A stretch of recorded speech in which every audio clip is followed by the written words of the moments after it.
Goeiemôre family. Ek dink ek sê dit altyd hierdie kant toe. Kom ek sê dit bietjie hierdie kant toe. Goeiemôre family. Gaan dit goed met julle? Hierdie kant is, julle is al te gewoond. Ek het julle te gemaklik gemaak dat ek eers daai kant toe gaan. Dink ek moet eers hierdie kant toe kom. Hier was 'n reaksie gewees. Sion wil graag ietsie sê. Nou sy skaam. Hy smeek my nog die hele tyd kan hy 'n mikrofoon kry. Hy het amper sy squishpakkie hier voor gepop. Ons het een keer die juicepakkie opgeblaas en op hom gespring by die huis. Nou wil hy dit met alle mag en krag doen. Dit sou 'n bang gewees het hierso. Kan ek ons vra om vanoggend vir 'n oomblik net al die volunteers te celebrate. Almal wat 'n volunteer is, sal jy asseblief saam met my staan. Dit is as jy iewers serve in die huis, nie net vandag aan diens is nie. Kan ek vra dat julle vir my staan asseblief? Hoekom huiwer julle so? Twyfel julle of julle serve? Dit is as jy 'n oomblikie, toe maar julle gaan nie dans nie, hè? Tannie Magda, jy serve by Serving Disciples. Julle serve ook. Wat nou? Kom. Kan ons hulle net celebrate? Kan nie glo ek moet julle so smeek om op te staan nie. Julle kan maar sit. Ek wil vandag my waardering uitspreek teenoor elke persoon wat hand bysit. Dit veg energie sodat alles op 'n Sondag lekker smooth kan verloop. So dankie vir elkeen van julle. Dankie vir die wat opdaag en net kom bid. Dankie vir die wat opdaag en inspring by die welkom team. Dankie vir die wat opdaag en dit lekker maak vir ander om hier te wees. Is julle reg vir vandag se woord? Okay, so vandag wil ek sommer van die staanspoor af vir jou die volgende sê. Julle, ek het baie skrif. Daar is baie skrif vandag. So ek het 'n YouVersion link weer gemaak. Ek het dit op general chat geshare. Jy kan ingaan by events, dit sal daar wees. Baie van die skrif gaan ek eerlikwaar net na verwys, want ek dink ek is besig om 2 leringe vandag hier in 1 sessie in te druk. Ek's eerlikwaar, ek's baie opgewonde om weer terug te wees. Ek het die voorreg gehad om nou vir 2 weke, 1 week het ons laag gelê, ek en my vrou en die kids Sondagoggend uitgegly die voetpad kloof toe. Dit was ons afnaweek gewees. Ander naweek was ek nog op pad terug van Mosselbaai verlede week. Ons het 'n konferensie daar bygewoon. Picard hulle se konferensie en dit was amazing geweest. Ek kan 'n hele sessie gebruik net om julle te vertel van wat die Here daar kom doen het. Maar ek sal dit doen met die voorreg wat ek het om koffie saam met mense te drink. Een van die goed wat ek sommer net so in inleiding wil gee, ons is besig, ons het uit die reeks van die Efesiërs uitgekom, so kom voel hoe die Here ons identiteit vestig, hoe die Here vir ons kom sê, maar hierdie is wie ons is, kind van God, geposisioneer in Christus. Efesiërs kom verder en sê vir ons dat ons sit in hemelse plekke. Onthou julle dit, Efesiërs 2 vers 6, en dan van daar af aktiveer dit ons. So baie belangrik om te onthou is dat ons kan niks doen om ons redding te kry nie, behalwe deur geloof in Jesus Christus. Hy het dit alles vir ons moontlik gemaak. Maar soos wat ons journey, is ek so bewus daarvan dat die Here ons challenge en ons nooi om in 'n koninkryk leefstyl in te gaan. In Markus 1 vanaf vers 14 en 15 dink ek, kom Jesus op die prentjie en ek het so 3-4 weke terug daaroor bedien. Kom Jesus uit die woestyn uit, vuur en vlam en sy boodskap is die volgende. Die goeie nuus van die koninkryk van God het naby gekom. Bekeer julleself en glo in die goeie nuus. En van daar af is ons nog besig. Enrico het 2 weke terug kom deel oor om on fire te wees. Charles het verlede week, ons visievoorsitter het verlede week ook 'n woord kom bedien. Ek het hom nog nie gekyk nie, hy word vandag eens gepost op Facebook. Ek is opgewonde om te hoor, soos wat ek verstaan was dit regtig 'n goeie woord gewees. Die Here is besig om ons as gelowiges te challenge om te loop op 'n hele ander manier as wat die wêreld se gelowiges. En hierdie klink nou baie arrogant, baie hoogmoedig en ek het eintlik gebattle in my, moet ons hierdie post op Facebook of nie? Maar sal dit nog steeds so voortgaan, maar ek praat vandag met ons as huis. Die Here roep ons tot 'n hoër standaard. Vir jou, sit sommer jou hand so op jou hart, dis vir my. Die Here roep my tot 'n hoër standaard. Die gelowiges daar buite, kom ons wees nie op so 'n plek, ek gaan nie so iets sê nie. Die realiteit vir my is net, of die hartseer realiteit is, die impak van die kerk het gedecline. Wat vir my 'n indikasie gee, dat die gelowiges is nie meer so on fire soos wat die Here intended dit moet wees nie. So ek nooi ons sommer net hoor op. So ek gaan inspring, vandag se woord is, die titel is, die Koninkryk van God en jou rykdom. So vandag gaan ek met jou praat oor geld. Moenie worry nie, ek gaan jou nie vra om 10de te betaal nie, ek gaan jou nie vra om nou offerande op te neem nie. Gelukkig het ons reeds offerande opgeneem, so hierdie is nie 'n geestelike manipulasie nie. Maar een van die goed waaroor ek en Enrico praat, is dat dis so crucial in 'n tyd soos vandag, dat ons as gelowiges weet, wat is God se hart rondom ons finansies? Is daar iemand van julle wat op lig loop? Wat nie geld nodig het nie? Het julle al 'n kar ontdek wat, behalwe nou die hybrid goedjies, maar hulle moet gecharge word? Het jy 'n kar ontdek wat op lig loop? Ek verbeel my, ek het op 'n ding gelees wat daar was hulle ou wat dit gekry het, maar hulle het hom vinnig uitgesort. Die realiteit is, elke liewe een van ons het finansies nodig. Is daar iemand wat dit nie nodig het nie? Steek asseblief jou hand op. Kom lê hande op. Elke liewe een van ons staar goed in die gesig van okay, hoe oorkom ons hierdie obstakel? En vandag is my hoofintensie om vir jou te wys, wat is God se hart oor jou en my, ons as gelowiges se finansies. So beloof my asseblief, julle sal julle harte oopmaak. Moenie jou hart nou toeknyp, omdat ek nou gesê het, ek gaan nou praat oor geld nie. Ek het dit juist daar in die begin gesit, sodat niemand wonder, wat is sy plan nie. My intensie en die uitkoms van vandag is, dat jy sal weet wat spreek God oor jou finansies. Wat is sy hart en sy begeerte oor jou. So kom ons kyk gou eerstens, daar's 3 wette, die wat ek dink almal van ons het in wetenskap iewers, hierdie 3 wette geleer, en ons het geen nut in dit raak gesien nie, maar soos wat ek voorberei vir hierdie, is ek regtig dankbaar vir hierdie ou wie 'n appel op sy kop geval het. Vrou Newton. Newton het 3 wette daar buite gesit. Carly, het jy hulle? Die eerste een is die wet van versnelling. Wat dit sê is, dat 'n object, ek wil nou Engels praat, maar 'n voorwerp wat besig is om te beweeg, gaan dieselfde spoed aanhou beweeg, totdat daar 'n eksterne faktor op hom uitgeoefen word. So met ander woorde, as Carly nou so loop, en ek wil hê sy moet vinniger loop, gaan ek haar stamp om vinniger te loop. Of ek gaan net baie hard praat agter haar, dat sy skrik en versnel. So, dis die eerste wet, en ek gaan nou vir julle sê, hoekom is hierdie vir my so relevant tot vandag se woord. Die tweede wet is, daai was die wet van traagheid. Ek julle sien nou hoe belangrik was dit vir my toe gewees. Maar ek onthou die konsep, daai was die wet van traagheid. Die volgende een is die wet van versnelling. Die versnelling van 'n voorwerp is direk eweredig aan die krag wat daarop toegepas word. So kom ek som dit op. By Witness was daar een van die predikers, en ek gaan nie sy preek nou deel nie, ek gaan net 'n gedagte deel wat hy gesê het. Hy vra by een van die meetings, vra hy, how obsessed am I allowed to be? In die sin van, ek wil daar agter uitkom. Ek gaan nou 'n klip gooi, ek gaan hom tot teen die muur agter gooi. Hoe hard mag ek gooi? Mag ek tot my volkapasiteit gooi? Of wil julle hê ek moet net hierso gooi? So ek wil tot my volkapasiteit gooi, want ek wil daar uitkom.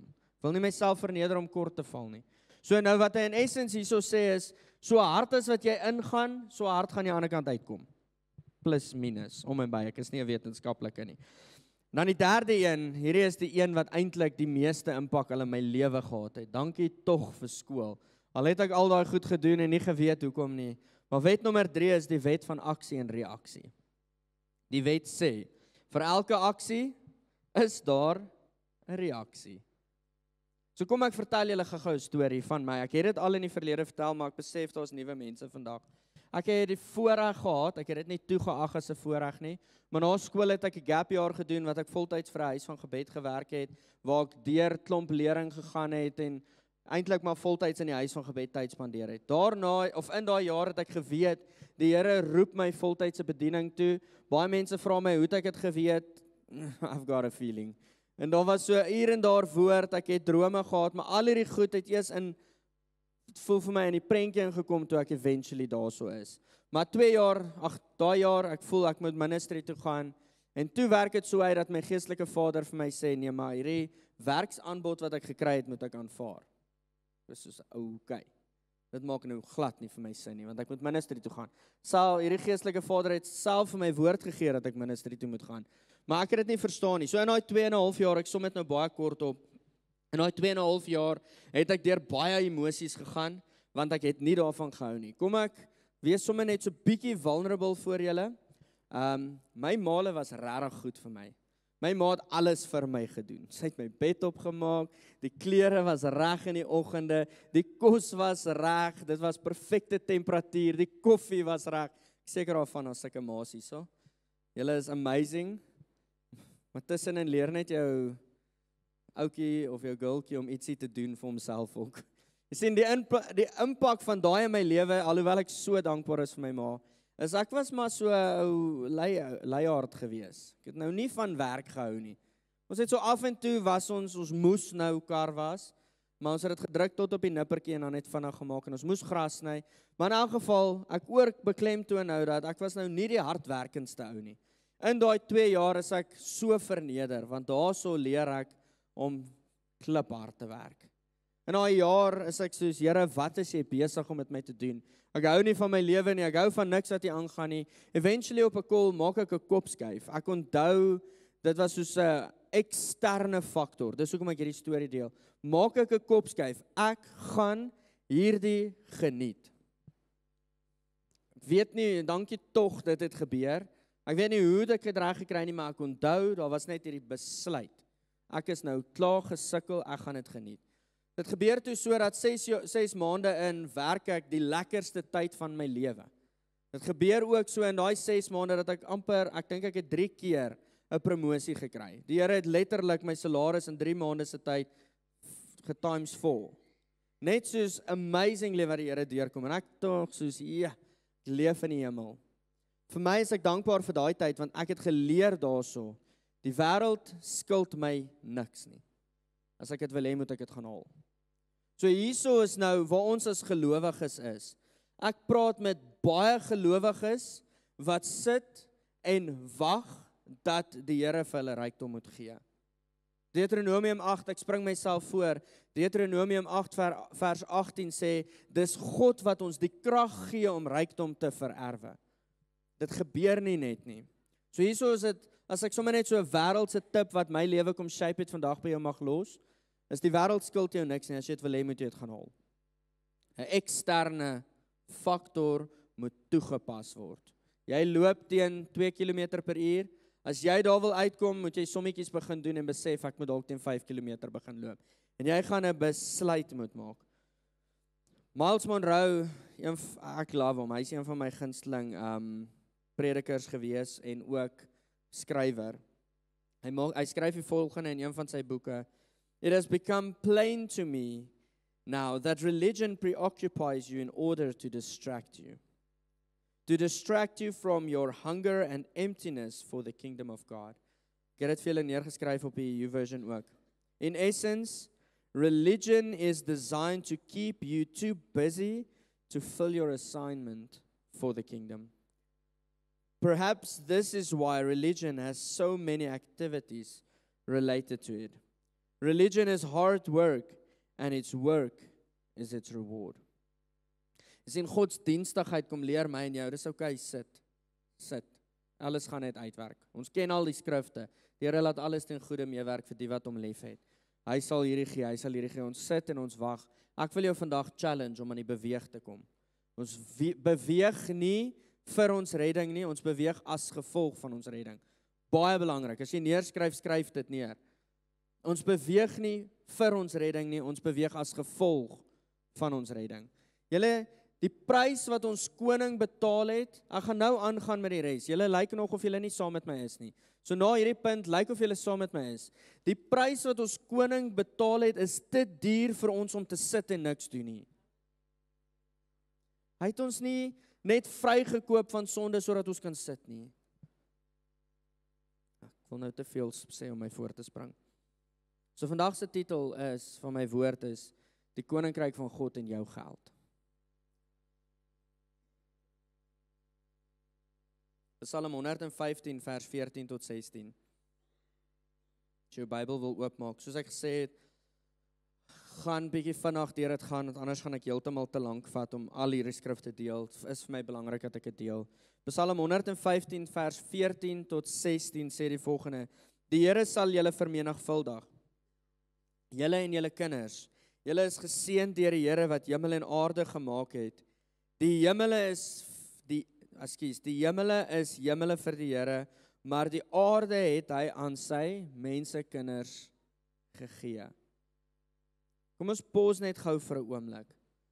Hoeveel keer sit ons en wag dat die Here moet ingryp? As die woord uitdruklik vir ons sê dat hy dit vir ons gegee.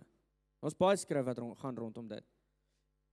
Ek wil gou nog 'n getuienis deel. Julle ken vir Gabriel Strydom. Meeste hierso ken hom.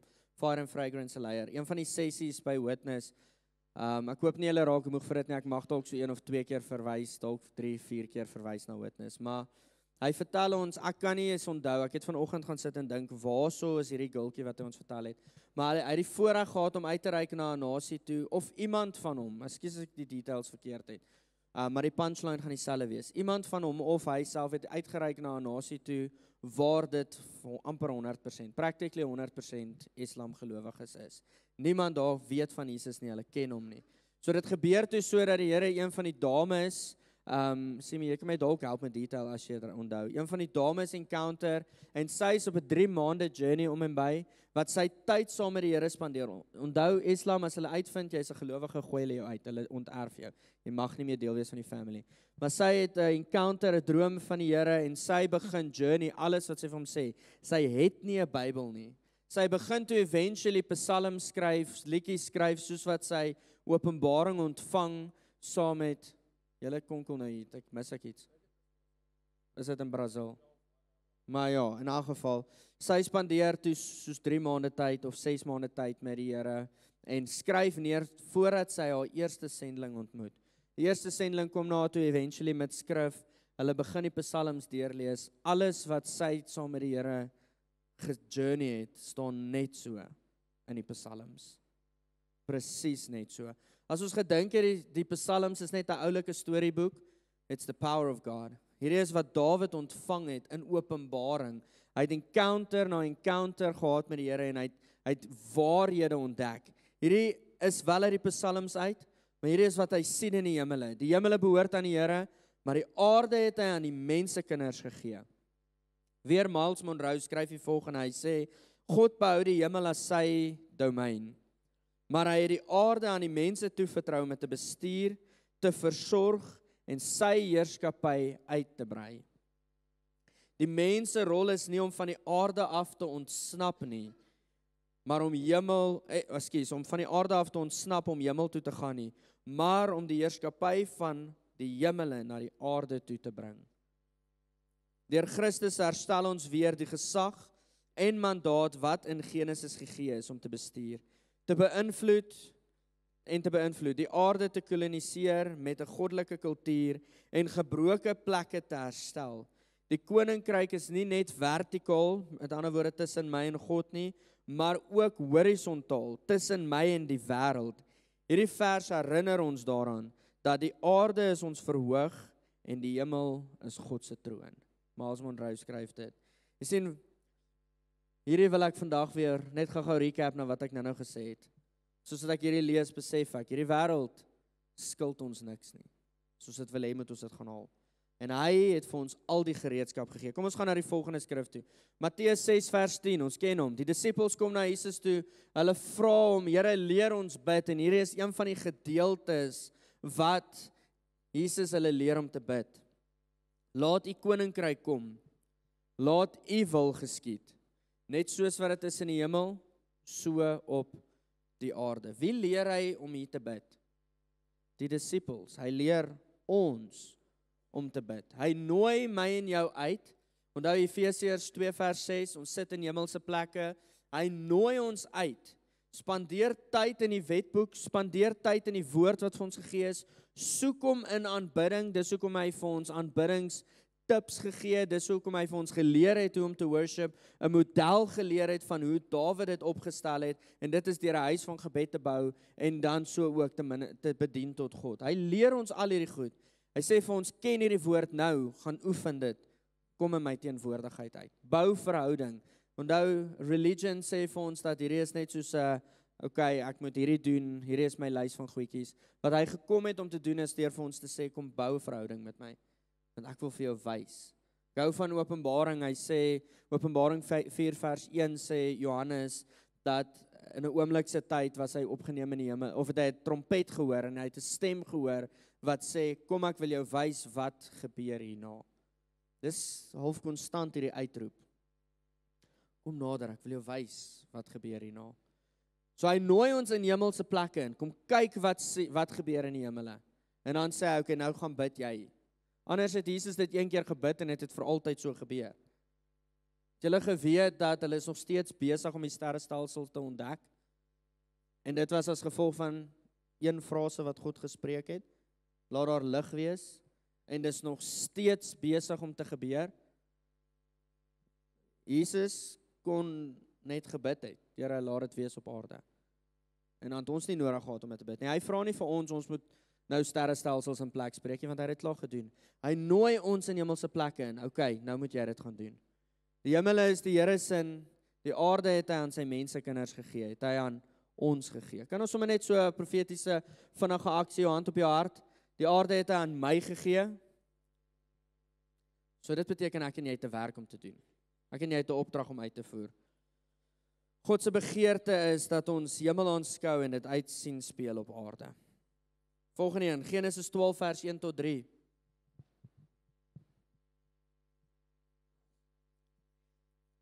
As jy nie notas neem nie, mag jy dalk verlore raak. Ek wil jou regtig vra om hierdie weer te gaan doen. Gryp sommer jou foon, maak net 'n nota op jou foon. Save die Bible YouVersion link, sodat jy weer hierdie skrif kan gaan deurwerk, want dit is baie inligting. Genesis 12 vers 1 tot 3. En die Here het aan Abraham gesê, gaan jy uit jou land uit, jy en jou familie, uit jou vader se huis uit na die land wat ek vir jou sal wys. En ek sal jou 'n groot nasie maak en jou seën en jou naam so groot maak dat jy 'n seën sal wees. En ek sal seën diegene wat jou seën en hom vervloek die wat jou vervloek. En in jou sal al die geslagte van die aarde geseënd wees. Ek dink almal van ons sê amen vir vers 2 en 3. Ek dink wanneer ons Galasiërs 3 vers 13 en 14 lees waar Paulus skryf dat Jesus het die vloek vir ons geword, of het die vloek geword sodat ons in hom kan wees, sodat die belofte wat aan Abraham gemaak is relevant kan wees tot ons. Wanneer ons daai lees, is ons soos amen, die Here gaan my 'n groot nasie maak. Nou kan ek net sit. Kan ek ons klem net gou klem lê op vers 1? Gaan jy uit jou land uit. Hierdie is crucial. Ek is vandag hier om prosperity te preek, maar nie die prosperity wat daar buite gepreek word nie. Die prosperity daar buite sê dat ek kom in geloof na die Here toe, ek is geregtig tot rykdom. Die prosperity wat ek vandag vir jou wil bring, en dis okay, dis nie net 'n woord wat ek opgemaak het nie, Johannes bid dit, ek gaan dit nou vir julle wys. Prosperity wat ek vandag vir jou wil bring, is dat die Here gaan vir jou bonatuurlik voorsien op die pad wat hy vir jou lei. Waarheen hy vir jou sê gaan, sal hy over and above voorsien. Hoor gou Genesis 24:35, jy hoef nie so intoe te blaai nie. 24:35, kom die dienskneg van die Here en hy maak die volgende bekend. Hy sê, Abraham was werklik geseënd. Hy het 'n oorvloed van alles gehad. Beeste, skape, mense, hy was die rykste van die rykstes. Maar kan ek vir jou sê, hy was nog nie 100% daar, toe hy hierdie opdrag ontvang het nie. Ek wil vir jou sê vandag, as jy in rykdom wil loop, en daar gaan nog baie wees wat ek vir jou sê, maar as jy in rykdom wil loop en 'n begeerte het vir rykdom, as jy nou die oues wat 'n blueprint soek, 1, 2, 3, hier is ons nommer 1, gaan uit. Gaan uit na die plek wat hy vir jou wys.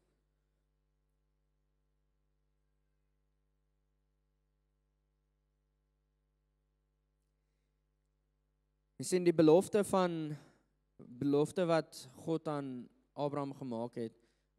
Terwyl ek so op dit mediteer, kom die vraag by my op, hoekom is dit so belangrik?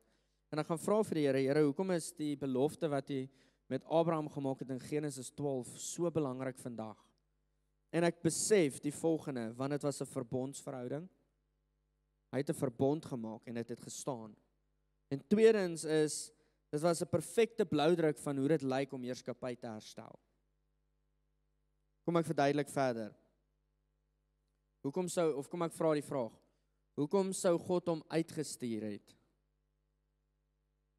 Ekskuus, ek het my notas nou hier verkeerd. Anyway, kom ek praat dan nou maar net uit die hart uit, my notas lei my van die pad af daar. Sien wat gebeur het hier, so die perfekte bloudruk is, dat God stuur hom in 'n wêreld in wat rof is, wat nie perfek is nie, wat nog nie God ken nie. En hy sê vir hom, gaan uit, ek sal vir jou die res gee. God stuur hom uit, dis 'n perfekte bloudruk, van hoe dit vir my en jou lyk om vandag uit te gaan. Ons gaan in 'n wêreld in, wat nie dieselfde mindset as jy is nie, wat 'n God nodig het. Ek sit in die week ek en my vrou die voorreg gehad om by Mug and Bean te sit en net gou ietsie te eet. Sit ek daar en ek vra vir die girltjie, hoorie maar, is sy 'n Christen? En sy sê soos, ja, sy's 'n gelowige. En ons gee toe altyd vir haar woord, en ek vra vir haar, hoorie maar, ken jy vir Jesus? En sy sê soos, nee, wie is hy? Ek sê soos, maar ek tog is 'n gelowige. Toe het ek geklink soos Simi daar op die strand. En ek besef, daar's soveel stemme, maar so min waarheid. Ek en jy word gestuur om hom te gaan verteenwoordig. En hoekom is hierdie verbond van Abraham so mooi? Because it's not greed-based, but assignment-based. Soos op 'n opdrag, wanneer jy op jou opdrag is, sal God vir jou gee.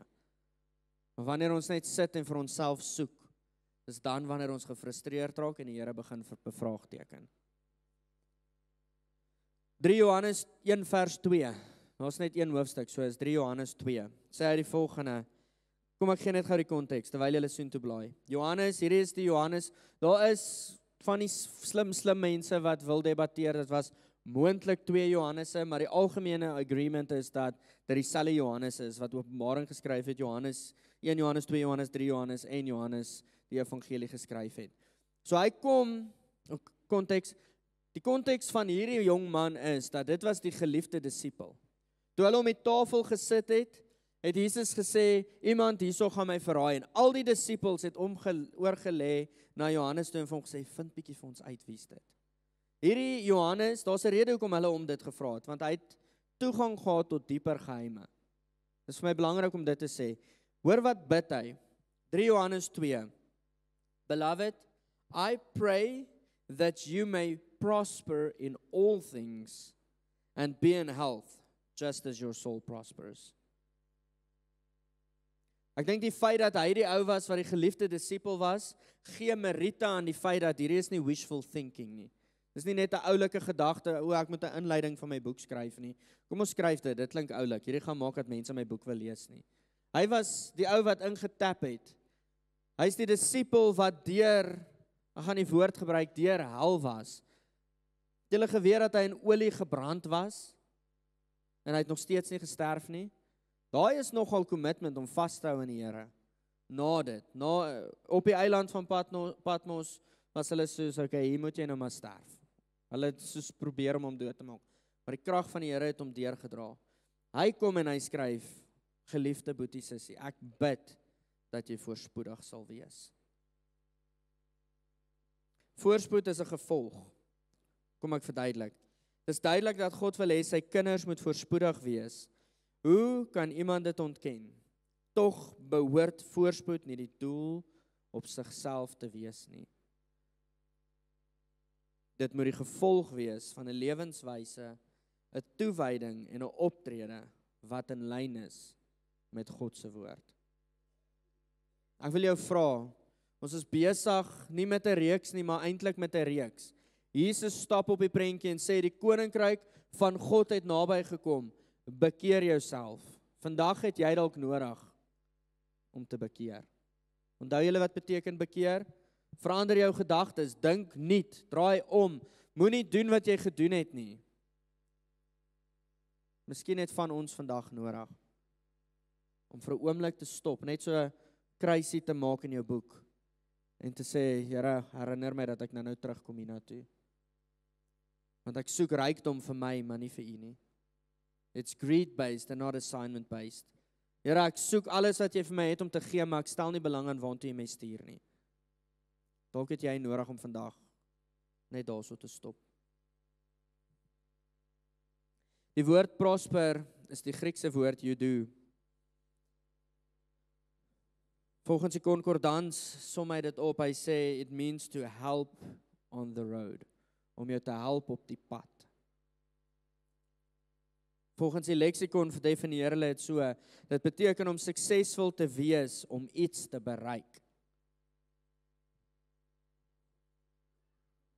So Johannes, die geliefde disipel, bid hierdie, en net soos dat ek het vir ons family bid hierdie week, soos wat ek voorberei, bid ek hierdie Here dat ons sal begin loop op die pad wat U ons stuur. En kom ons wees net gou vir 'n oomblik, we are spiritual beings, ons lewe in 'n wêreldse realiteit, kan ek in 'n oomblik in 'n wêreldse realiteit met jou baie eerlik wees, ek begeer dat dit finansiëel goed gaan met elkeen van julle.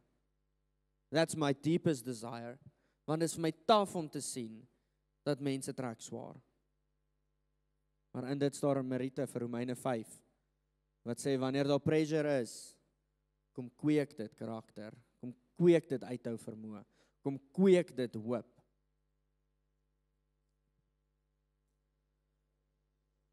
Nog 'n skrif wat julle kan gaan deurlees, gaan nie te veel sê nie, want ek praat heeltemal te lank. Johannes 10 vers 10. Julle kan bietjie gaan mediteer daar. Baie van julle kan hom al quote. Vyand het gekom om te slag, te steel en te verwoes, maar God het gekom om lewe in oorvloed te gee. Dit is duidelik bekend dat sy hart vir jou oorvloed is. So vandag, hierdie is die eerste afdeling van my woord. Kom ons pause, kom ons reflekteer hierso. Vandag wil ek jou nooi om jou gedagtes te verander. As jy die een is wat voel, God stel nie belang in jou nie, jy gaan dalk nou al so lank deur finansiële knyp, dat jy moeg is om te hoor dat die Here sal voorsien, of dat jy kwaad is vir die Here. Partykeer is dit okay, ek wil vir jou sê dit is okay as jy daar is. Maar vandag wil ek jou nooi om jou gedagtes te verander. Vandag is dit nie meer vir my okay dat jy hierso vasgevang is nie. Ek challenge jou vandag om jou gedagtepatroon te verander teenoor God se begeertes en sy liefde vir jou.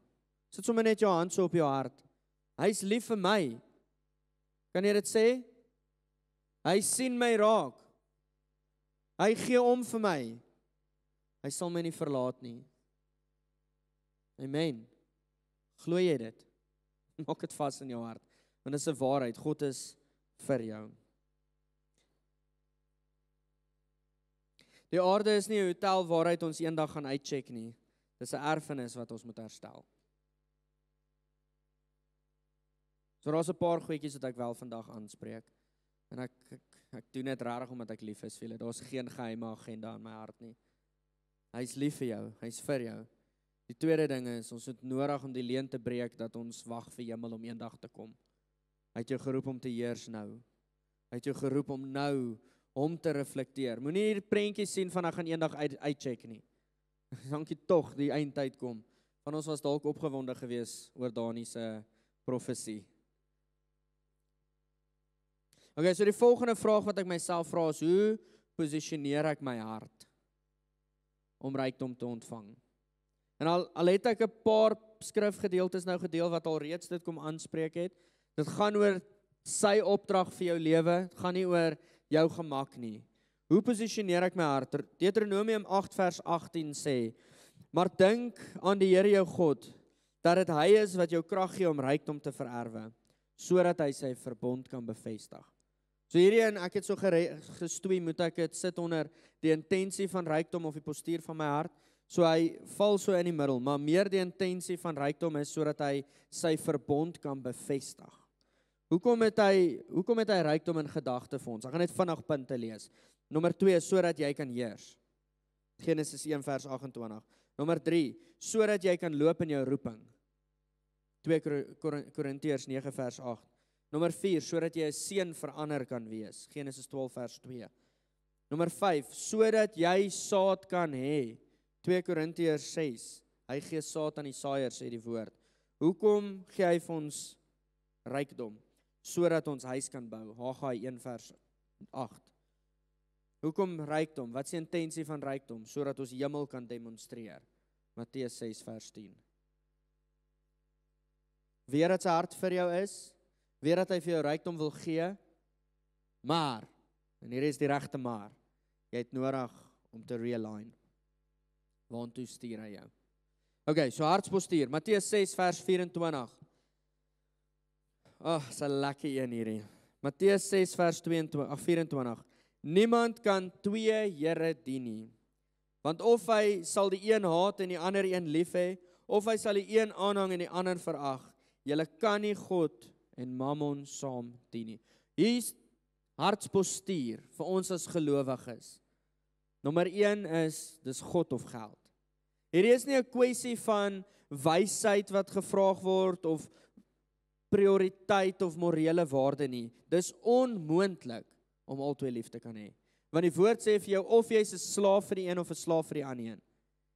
Kan jy 'n slaaf, konings het nie slawe gedeel nie, jy was sy slaaf gewees. Die Bybel verwys baie keer na geld, want volgens 1 Timoteus 6 is dit baie duidelik dat die liefde vir geld is die grootste versoeking wat meeste van ons in die gesig staar.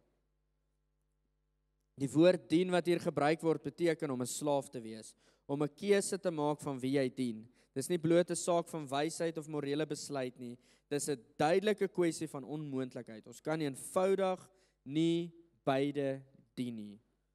Nommer 3 van daai punt, ekskuus, ek het nie die hele tyd nommers gegee nie, maar om God volkome te dien beteken dit dat ons sake rondom geld onder beheer moet kry. So hartspostuur. Waar is jy? Dis of God of geld. En ongelukkig kan ek jou nou net, hier is die water. Ek kan jou nie nou verder lei nie. Dis God of geld. Hartspostuur nommer 2. Ek gaan dit opsom. In 1 Konings 17 vers 8 tot 16 sien ons dat Elia kom na 'n weduwee toe wat sy en haar kind, hulle is op hulle laaste. Die weduwee maak bekend dat, wel eerstens Elia roep haar en sê vir haar, ek soek 'n brood. Ek voel soos, daai is bietjie crazy. Toe ek dit ook lees, eerste keer en nog steeds lees, is ek soos, wat het die man gedink? Dit klink so selfsugtig. Hy kom en hy sê vir haar, ek soek hierdie brood. Sy sê, my meelpotte is leeg, my olie is leeg, ek het nie veel om te bring nie. En dit gaan toe so aan dat hy vir haar sê, sy openbaar toe dat sy gaan nou hulle laaste brood bak en dan gaan hulle wag om te sterf. Hy sê toe vir haar, dis okay, bring net eers vir my 'n brood. En na dit, hy sê, bring 'n brood, dan gaan doen jy dit. En na dit gee hy die profesie, hy sê, so sê die Here, dat hy sal maak dat jou meelpotte en jou oliepotte oorloop. Wat kom beeld hierdie uit? Hierdie is die tweede hartspostuur.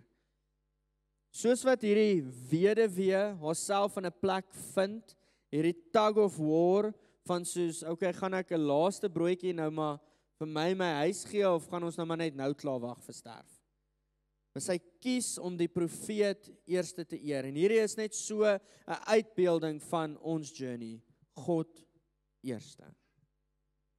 En ons sien hoe dit uitgespeel het vir die weduwee. Dit het goed vir haar uitgespeel, want die woord sê vir ons, die meel in die, want so sê die Here, vers 14, die meel in die pot sal nie opraak nie, en die olie in die kruik sal nie minder word nie, tot die dag dat die Here reën op die aarde sal gee. Hierdie was my ook 'n interessante gedagte. Die manna was elke dag vars gewees, elke dag moes hulle uitgaan. Vir daai seisoen was hierdie 'n opdrag, gee vir die profeet brood. En dan was daar die resultaat gewees. Maar dit eindig, want daar's 'n volgende opdrag. Baie keer raak ons vasgevang, okay, ek het my opdrag bereik, kry, nou is ek klaar. Nou wag ons vir die dood. Daar's vir jou 'n volgende opdrag. As jy God se rykdom wil najaag vir jou in jou lewe en jy wil hê dit moet oorvloei en oorspoel in jou family in, hardloop. Hierdie een is afgehandel. Here, wat's die volgende opdrag? Want somewhere along the line sal die reën op die aarde kom vir haar. En dan moet sy weer begin skouer aan die wiel sit. Is julle nog met my? Ek weet ek praat regtig baie vandag en ek deel baie inligting. Maar ek wil hê julle moet weet, wat is God se hart? So God eerste. Kan ek weer vra dat ons hande so op ons harte sit en sê bekeer? Want ek weet van ons sit hier so en ons is soos, Here, hoe sit ek hier eerste? U weet wat is in my bankrekening. Ek is nie vandag hier om jou te manipuleer en te sê, doen X, Y, Z nie. Jy weet wat God vir jou vra. Jy weet wat hy vir jou vra om eerste te gee. So hartspostuur nommer 1 is God of geld. Nommer 2 is God eerste. Nommer 3 sien ons in Markus 10 vanaf vers 17 tot 27, gaan weer net daarna verwys om tyd te spaar. Ons sien die ryk jong man na Jesus toe kom en hy sê, Here, ek het al die wette geonderhou. Ek was heilig geweest, ek het alles gedoen wat U van my gevra het. Wat kan ek doen om die koninkryk te beerwe? En die Here antwoord, is nou kort opgesom en hy sê vir hom, verkoop alles en gee dit vir die armes. En hierdie een ding kon die ryk jong man nie doen nie. So hierso is hartsposisie nommer 1. Wanneer daar vir jou finansiële rykdom kom, vir jou in jou huis, gebruik dit, moenie verlief raak op dit nie. Want hierdie is waar die ryk jong man homself bevind, verlief op die rykdom, wat deur mot en roes verwoes kan word. Hartsposisie nommer 4. Haggai 2 vers 8. Al die goud en al die silwer behoort aan God. So hierso is die hartsposisie nommer 4. Om goeie rentmeesters van God se geskenk te wees. Alles wat jy het, die rykdom wat jy kry, of jy kliphard ure lank gewerk het, of net 'n goeie erfporsie van jou ouers afgekry het nie, al daai behoort aan die koning. En jy het die voorreg om 'n rentmeester te wees van dit. Jy het die voorreg om te kyk, Here, dankie dat U vir my hierdie gegee het. Hoe mors ek nie hierdie nie, maar bou dit sodat dit die koninkryk van God verheerlik, sodat dit God verheerlik.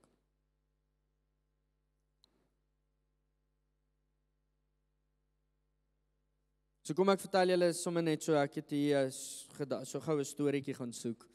So hier's 2 boere. Albei het 'n groot stukkie grond, albei het 'n oes wat nou geplant moet word en eventually geoes word. Die een se reaksie en se mentaliteit is, hy plant nou hierdie en hy verdien 'n opbrengs, maak nie saak wat nie. Kom ek lees presies wat die storie sê. Hierdie grond is myne, ek het hard gewerk en ek sal besluit wat hiermee moet gebeur. Dis mentaliteit nommer 1. Die ander jong man reageer deur te sê, Here, dankie vir hierdie stuk grond. Dankie dat U dit vir my gegee het en hy dedicate sy lewe aan die Here. Here, hierdie grond behoort aan U, ek is net 'n rentmeester. Die realiteit is albei stukke grond is hulle sin. Hy kon ook attitude gehad het. Maar hier is dit na die seisoen, na 'n paar seisoene van plant en oes, plant en oes, plant en oes, kom 'n droogte. En na die droogte of in die droogte staan, kom ons sê maar mannetjie nommer 1. En hy het geen satisfaksie in sy lewe nie, want dit gaan net oor wat hy kan kry. Nou is die oes verwoes amper, want dit is droog, en hy het geen vreugde in sy lewe nie. Waar nommer 2, hy dalk, kom ons wees seker realisties, hy dalk seker maar nie so vinnig soos die ander man daar uitkom nie, want daai man het attitude gehad, ek dink sy werkers het harder gewerk. Maar deur die lewe het nommer 2 geleer om lewe te geniet, want hy loop saam met 'n redder. Die redder wag nie aan die einde nie, die redder is saam met ons. Die gees van God wag nie aan die einde nie, hy is saam met ons. So party van ons, hier is die derde ding waarvan jy dalk moet bekeer. Party van ons is so gefokus op die eindprentjie dat ons so graag daar wil kom dat ons vergeet om nou te lewe. Daar is soveel vreugde in die huidige. Al voel dit vir jou taaf, in jou taafste, as die van julle wat dalk in die taafste tyd van jou lewe nog is, kan ek jou vra om vir die Here te vra, nie, maak dalk net vir 'n dag jou gebed nie, Here, maak hierdie tyd verby nie, vra vir hom, laat hy sien, laat jy die vreugde sien in hierdie seisoen. Leer om lewe te doen in die tyd. Jy sien, as die droogte kom, hou die een wat die Here geëer het sy vreugde en sy vrede, want sy voorspoed lê nie in die mielies wat opkom nie, maar dit lê in die God van hemel en aarde. Julle, die grootste issue met rykdom is, ons raak verlief op dit. Ons raak afhanklik van dit, en die realiteit van vandag is, mense het dit nodig, maar ons afhanklikheid is op God. Jene, ek praat so lekker met julle. God gee nie rykdom om te wys hoe slim jy is nie, hy gee dit om te wys wie se seël is op jou lewe.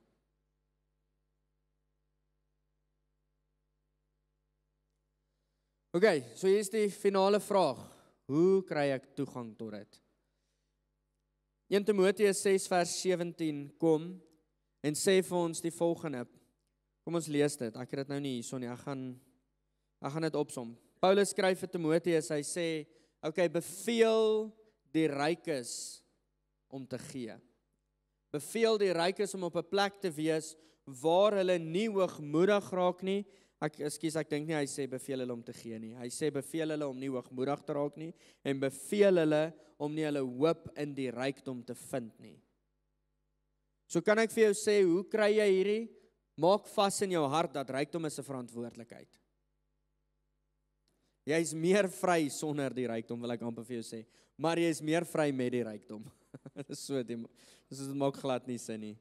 Die rykdom is 'n verantwoordelikheid. Dit wat God vir jou gee, is 'n verantwoordelikheid. Kom ons gaan terug na Abraham toe. God het vir hom gesê, gaan na die land wat ek vir jou wys. Ek sal jou 'n groot nasie maak. Dit beteken nie nou dat hy geloop het, nou great. Nou Here, ek het my deel gedoen, jy moet nou alles doen nie. Hy het 'n konstante verantwoordelikheid gehad vir al sy mense onder hom. Rykdom is verantwoordelikheid. Nommer 2, Filippense 4 vers 12 tot 13. Paulus skryf, hy sê, ek het alles gehad en ek het niks gehad, maar in dit het ek geleer om genoeg te hê, om vergenoeg te wees. So alles en niks. Ek kan alles doen deur God wat my die krag gee. So wat beteken hierdie?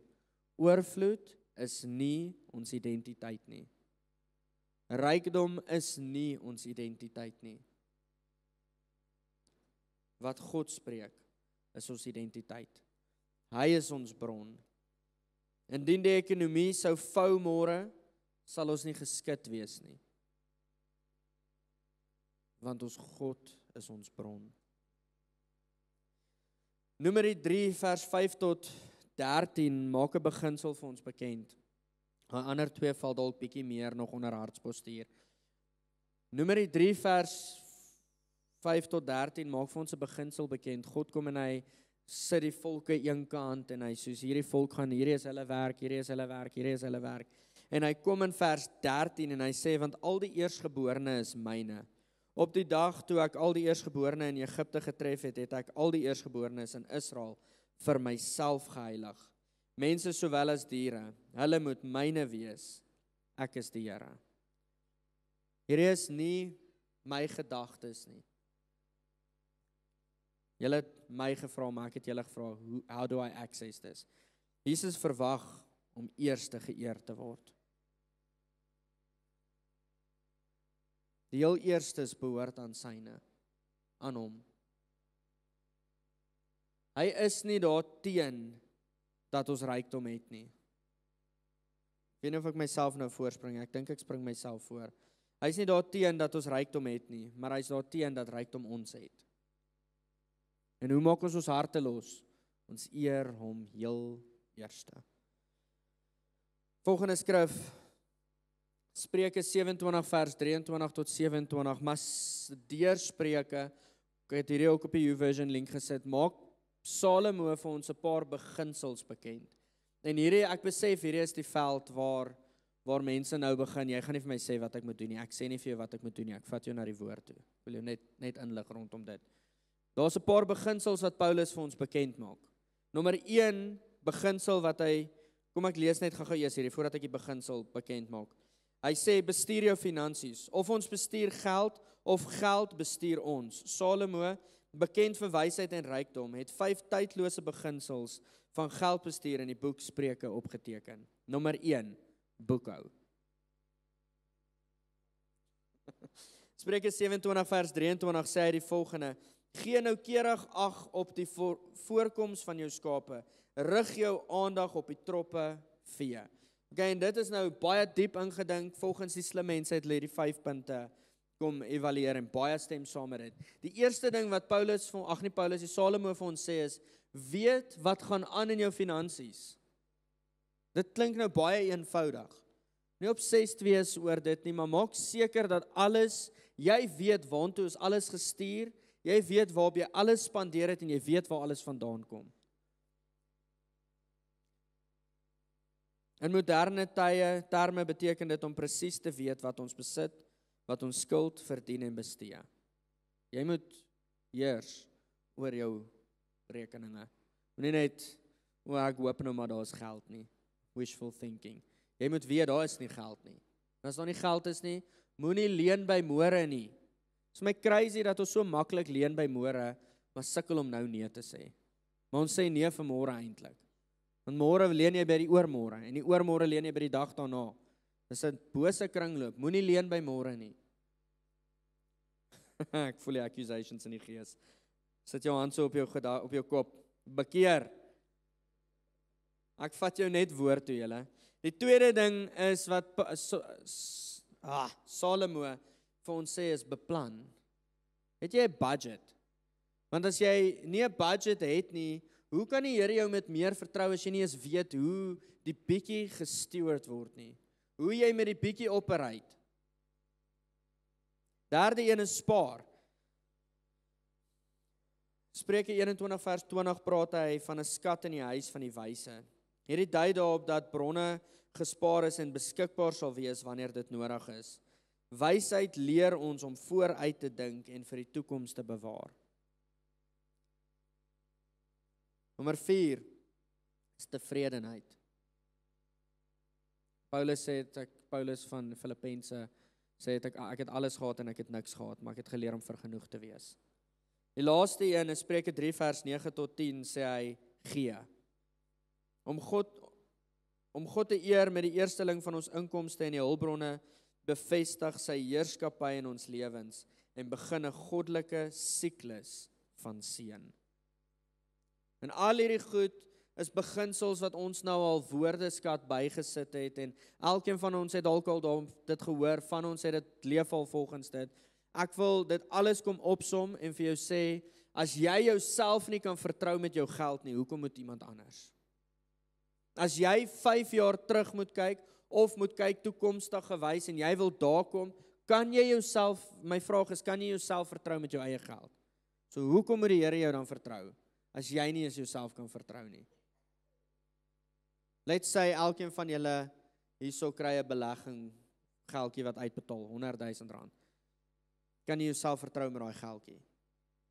En as jy op hierdie oomblik twyfel daaroor, en dink aan, kom ek sê die volgende, Lamborghinis en Hiluxe en cruisers kry nie mense in die hemel nie. Grand huise kry nie mense in die hemel nie. Jy wat in jou roeping loop, kry mense in die hemel.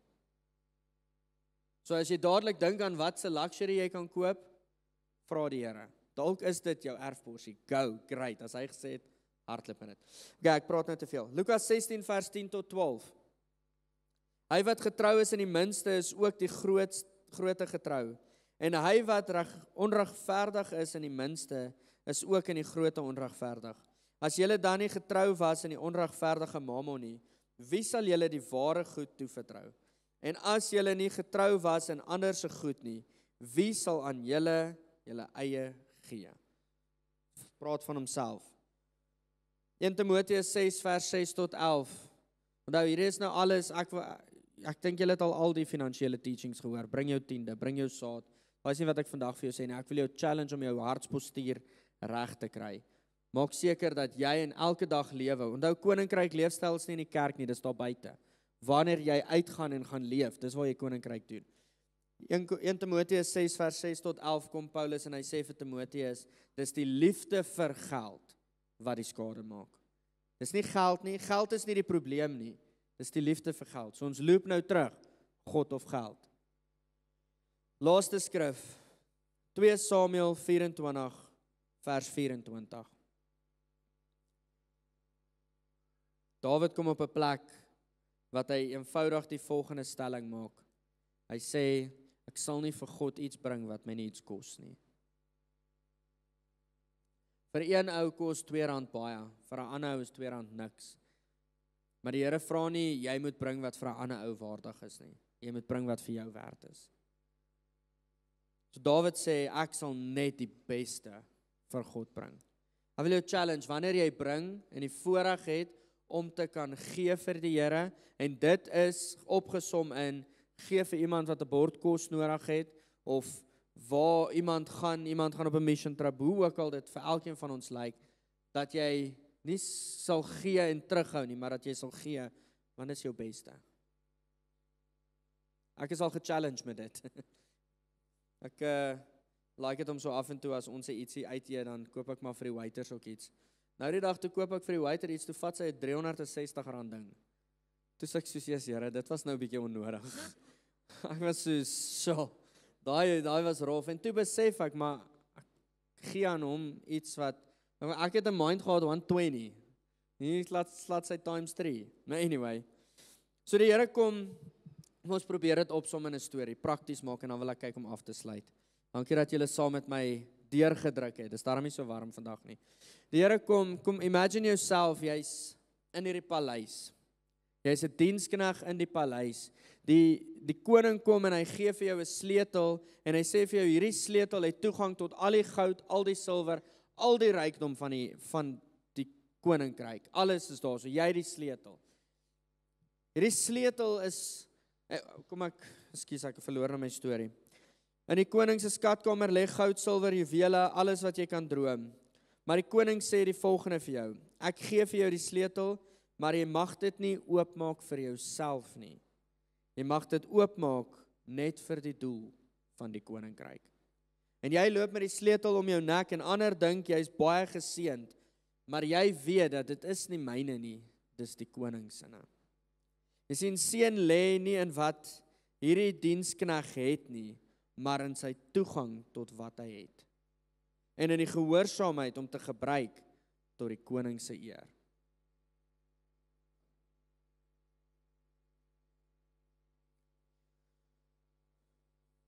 Jy sien, die sleutel tot oorvloed lê nie in jou beursie nie, dit lê in jou hart volgorde.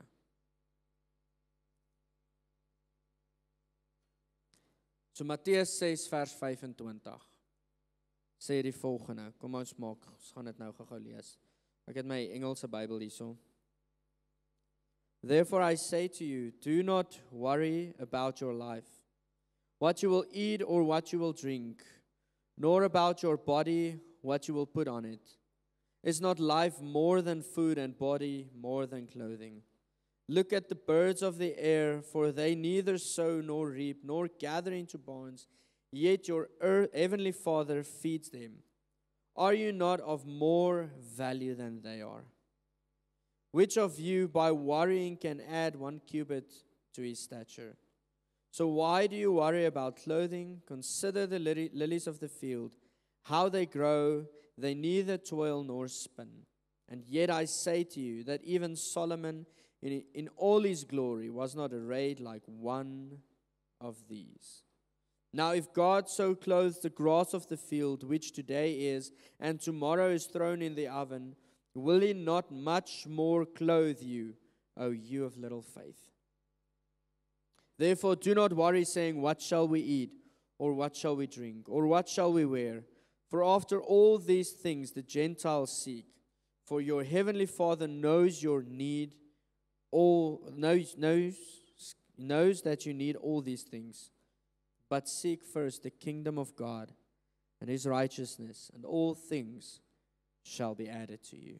Therefore, do not worry about tomorrow, for tomorrow will worry about its own things. Sufficient for the day is its own troubles. Ek wil nie te veel hierso sê nie. Maar as die woord van die Here sê, hy sal vir ons sorg, kan ek ons nooi vandag om weer net ons hande so op ons gedagtes te sit en te sê bekeer. Want hy is nie 'n mens dat hy moet lieg nie. Hy sal vir jou sorg. En as hy sê hy sal dit doen, kom ons loop in geloof. En kom ons vra hom eerder, Here, waartoe moet ek loop? Want die woord wat ek vandag met ons gedeel het, uit die volgorde wat ons geloop het, is dit duidelik bekend dat sy hart is vir jou, dat hy wil hê jy moet in oorvloed loop, dis sy natuur, is dat oorvloed uitvloei.